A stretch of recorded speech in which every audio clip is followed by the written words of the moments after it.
Narito na naman tayo para sa isang napaka-sweet at nakakakilig na love story nila Kalingap Edu at Ate Viancy. Tulad mo ay aking makilala at kung ano ako'y tanggap.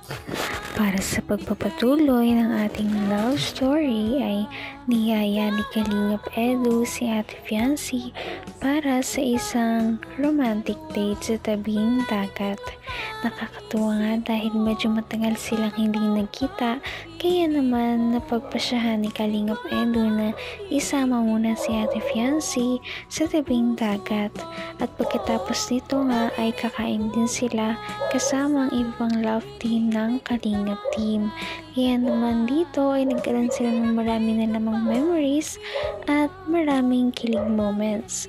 At dito na nga ang mga nangyari sa kanilang tabing dagat na date. Nakakabigla nga dahil may ginawa si Ate Viancy.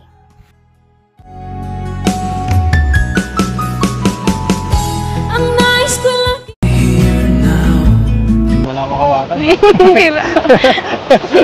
Tara na po. Tara.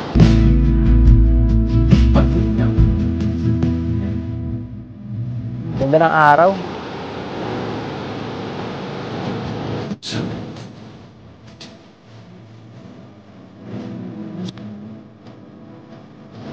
Kumusta po? Ano, kumusta? Kumusta? Ito, iniisip ka. Oh. Iniisip ka. Sakit sa ulo.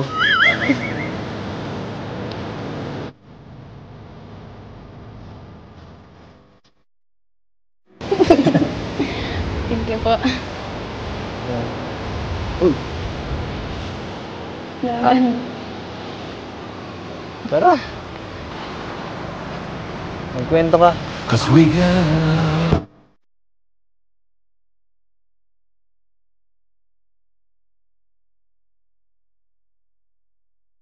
Ikaw talaga, layo ka ng layo.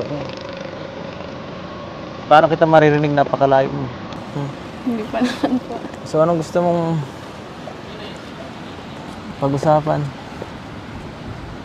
Kwento ka naman tayo. Para mas, siyempre, mas malaman ko kung anong gusto mo.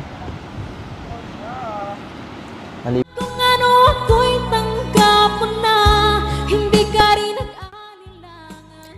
Natawa nga ang mga viewers kay Ate Viancy dahil parang takot na takot siya kay Kalingap Edu na makipag-close. Medyo mahiyain pa rin kasi talaga siya kahit na matagal na silang nag-uusap. Ngunit kahit ganun ay humanga pa rin ang lahat dahil sa ugali ni Viancy. Malaman ko kung anong gusto mo. Maliban sa akin.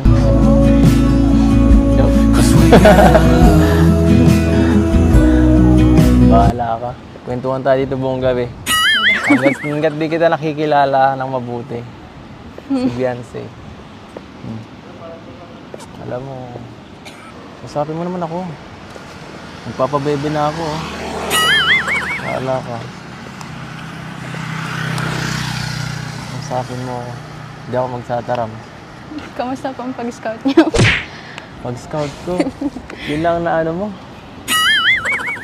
Ayoko na Siyempre po, nun. lagi po kayong ano. Ha? Lagi po kayong nag-scout. Lagi ako nag-i-scout. Opo.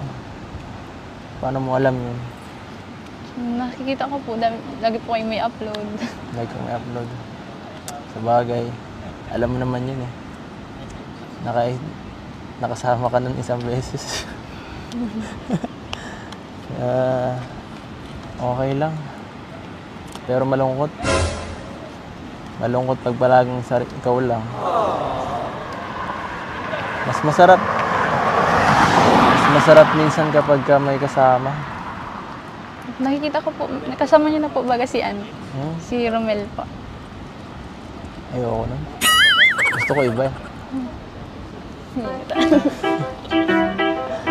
Naman ang bawat panaginip ko, ikaw lang ang Parang nahihirapan talaga si Ate Viancy na mag-isip kung ano ba talaga ang pwede niyang sabihin kay Kalingap Edu dahil nga napaka-shy type talagang babae ni Ate Viancy ay hindi niya alam kung paano ba talaga kikilos kapag nandyan na si Kalingap Edu. Kasama ko. Marami. Alam mo yun?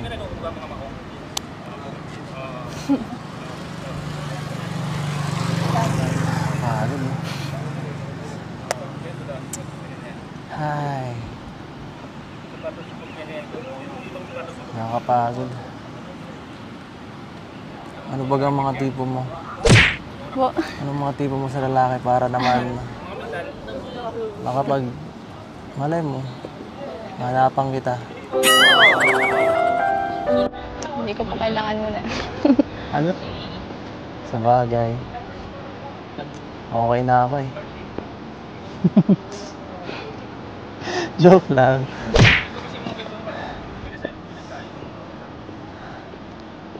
Hirap mo.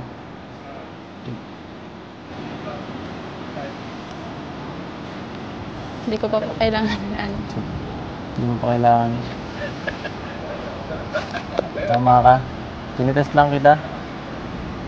Tinitest lang kita. Nakapasa ka.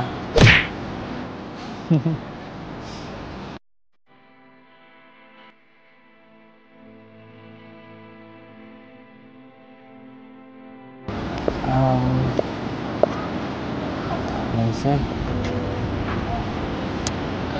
Hanggang wakas ay tayo ng dalawa. Palagi kang Napatanong na nga si Kalingap Edu kung ano ba talaga ang tipo ni Ate Fiancee para naman malaman niya kung ano ba talaga ang gusto niya sa isang lalaki. At nakikita naman natin na parang may tinatago si Ate Fiancee dahil pa ang tipo niya ay yung mga kagaya ni Kalingap Edu. Yan talaga ang ating aabangan kung ano na nga ang sunod. Nice eh.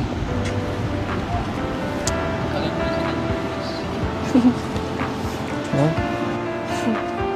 Mamaya, saan ka matutulog? Malayo to ah. Kala Ate Joy po. Ah, kala Joy. Boarding house po ni Ate Joy.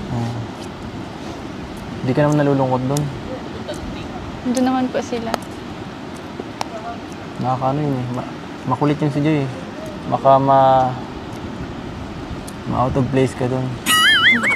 Iba lagi ang gusto nun eh. Hindi naman po.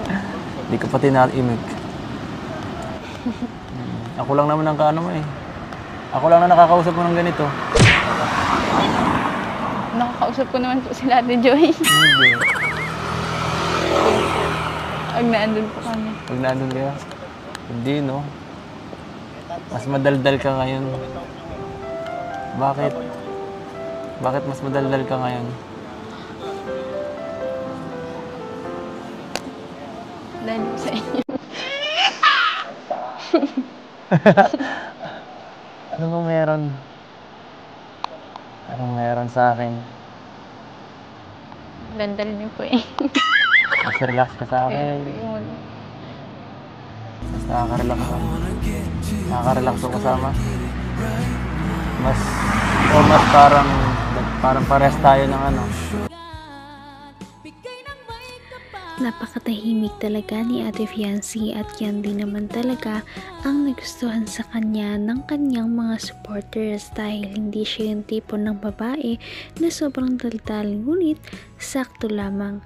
Kaya naman sana ipanoorin pa natin ang ating mga susunod na video sa ating mga susunod. Napakasweet talaga nila at napakabait ng tambalang ito kaya maraming sumusuporta. Kaya naman, sana ipatuloy natin silang suportahan at mahalin si Fiancee, si Kalingap Edu at ang Kalingap team. Yun lamang at maraming salamat sa panonood. Abangan natin kung magkakatuluyan ba talaga si Kalingap Edu at Fiancee. Hanggang sa muli. Bye! ngayon'y abot